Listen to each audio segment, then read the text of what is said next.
করে হাজারো ব্যথা বেদনার পরে ফিরে আসনি তুমি আপন ঘরে।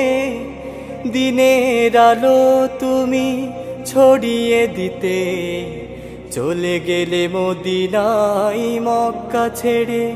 হে রাসূল তোমাকে ভুলি আমি কেমন করে।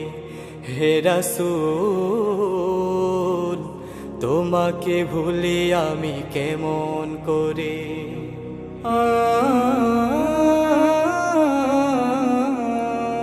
খেয়ে না খেয়ে দিন প্রচারের কাজে নিজেকে দিয়ে ছবি লিয়ে তায়েফের কাফেরেরা চিনল না এই আলো। দুষ্ট ছেলেদের পিছু দিয়ে